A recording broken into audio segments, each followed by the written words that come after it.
Autodesk ரெவிட்டுக்கான 10 சிறந்த நடைமுறைகள். Third, create a standard office Revit template. ஒரு டெம்ப்ளேட்டில் செட்டிங்ஸ், வியூஸ், ஃபேமிலிஸ், ஷீட்ஸ் இதெல்லாம் முதலே செட் பண்ணி வச்சுக்க முடியும்.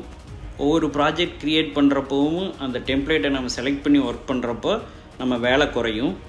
அதனால் உங்கள் ஆஃபீஸ் ஸ்டாண்டர்டுக்கு ஒரு டைப் ப்ராஜெக்டுக்கு ஏற்ற மாதிரி நீங்கள் ஒரு டெம்ப்ளேட்டை நீங்கள் க்ரியேட் பண்ணி வச்சுக்கோங்க.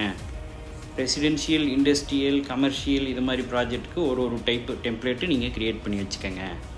Fourth best practice know the difference between sheets and views. வியூஸுங்கிறது உங்கள் மெய்நிகர் மாதிரியே வெவ்வேறு இடங்கள்லேருந்து பார்க்குறது.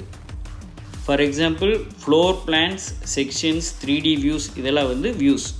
ஆனால் ஷீட்ஸுங்கிறது பொதுவாக பிரிண்ட் எடுக்கிறதுக்காக குறிப்பிட்ட பேப்பர் சைஸில் டைட்டில் பிளாக்கோடு இருக்கும். ஒரு வியூ ஒரு ஷீட்டில் மட்டும்தான் வைக்க முடியும்.